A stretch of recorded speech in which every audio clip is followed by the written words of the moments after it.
We can talk about your IMAX concert that's coming out, which is pretty special, pretty exciting. How is this going to be the ultimate fan experience for the Bramley out there? I mean, first of all, it's going to be visually beautiful. I'm really excited and I'm obsessing over what I'm going to wear. But second of all, it's going to have a mystique and a lushness to it musically that'll be unusual, actually, for me and the band. Really not unlike the album, you know, in the Canyon Haze, full of harmonies and strings and Laurel Canyon synthesized flutes and just beauty. I think it's going to be an immersive experience more than just a typical live stream or a concert. It's something that you can't see us do in any other way. Right.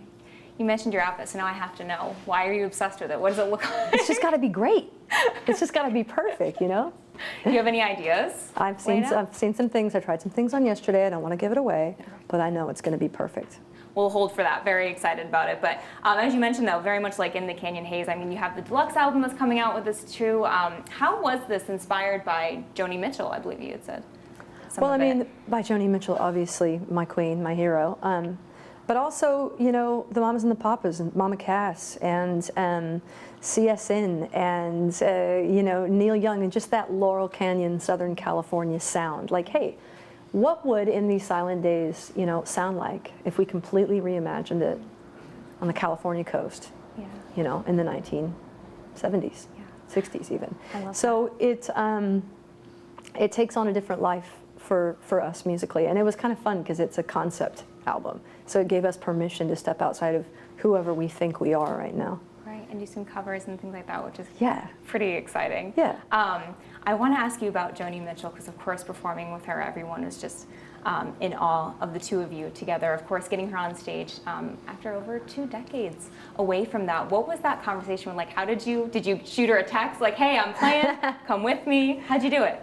Oh, I wish you could have seen the whole trajectory. I mean, first of all, she got herself on stage in such a powerful way that, you know, even I was in awe of what she was doing on that day, having had a front row seat to her recovery and her soiree, her dignified soiree back into music, you know, as a passenger, being able to watch that happen is probably the great honor of my life. But it was absolutely incredible. And she's so cheeky. You know, she really blew us away because there was so much of what she did on that day that no one knew she was going to do. And then, I mean, she was an early inspiration for you, and now you guys are friends. That has to be pretty incredible. What does that friendship mean to you now? It means so much to me. I mean, there's the part of my friendship that it's like I realize that this is Joni Mitchell. And so I get nervous to play her my new songs. I get nervous to ask questions about hers or talk about music with her. But then I can totally flip, and it's Joan Anderson, and she's playing solitaire, and we're drinking wine, and we're having a laugh, you know? So it's really interesting. My whole life is like this now that I have this job and that I've gotten to this point where I'm a hero person. I have heroes, you know? And so I have to find ways to coexist with the fact that I get to be friends with these people now. Absolutely. Just to try to stay in my body about it and not freak them out. Oh my gosh, no, and you're obviously, I mean, you were so talented in your own right. They want to sing with you. I remember seeing that video of you at Courtney Cox's house, Ed Sheeran, Elton John, who's now also a good friend of yours too. Yeah, what is it like in those moments, just sitting with those icons, knowing that you yourself are one of them? It's really incredible, but you know, if you ever get a chance to do it, when you get a chance to do it, it's like you almost have to employ a mantra of like, stay here. This is strange. This doesn't happen to everyone all the time. This is a little bit of a miracle.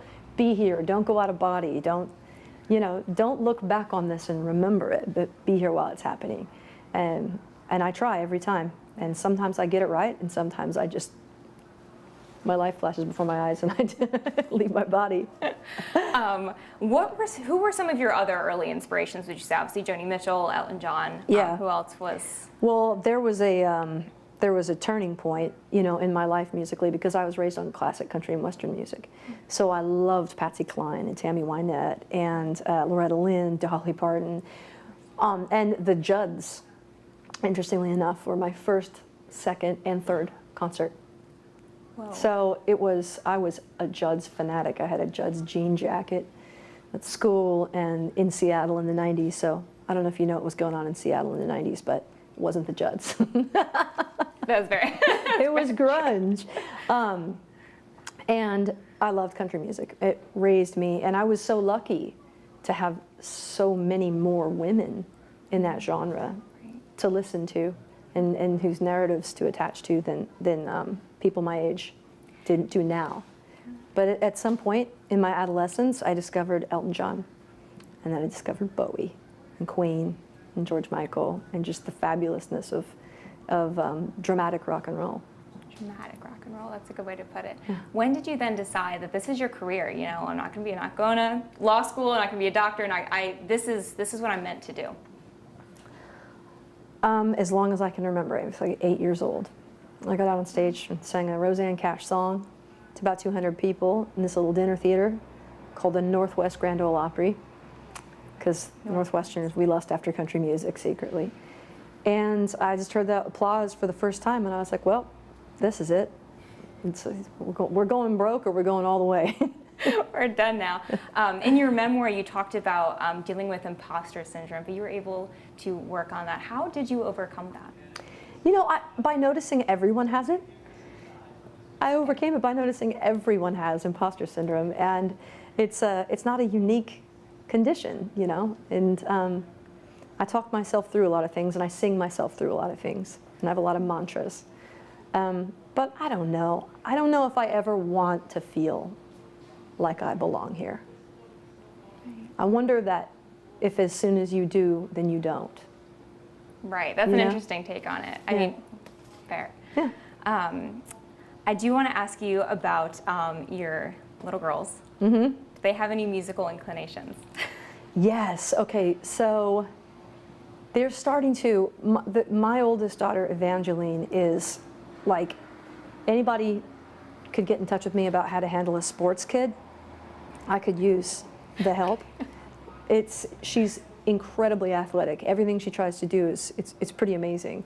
And I don't know where she gets it, because my wife and I, we're not, you know. She will tell you she is, but she's not. And then our youngest daughter, Elijah, she sings beautifully. Even at 4, I can hear that she's got a voice, like a really good voice. And Evangeline's got an interest in music, but more than music, she wants to be on stage.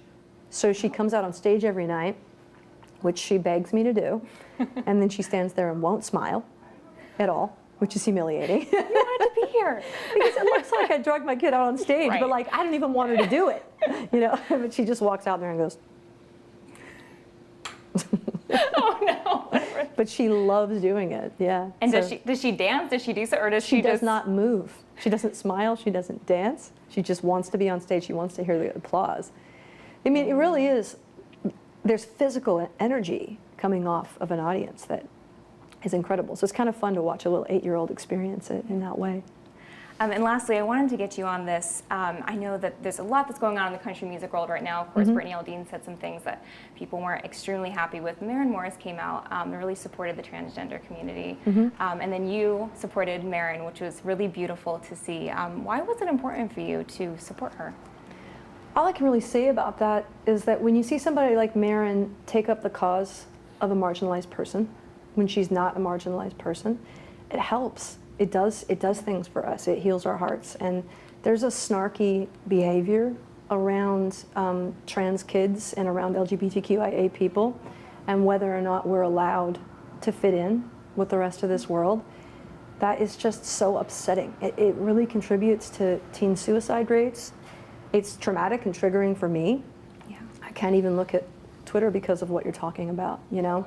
It hurts to have perverted and distorted scripture launched at me. Even on social media, I'm too sensitive. It makes me feel like sometimes I'm not cut out for this job. And so when somebody like Maren stands up for you, all I can say is that it helps, no matter how she does it.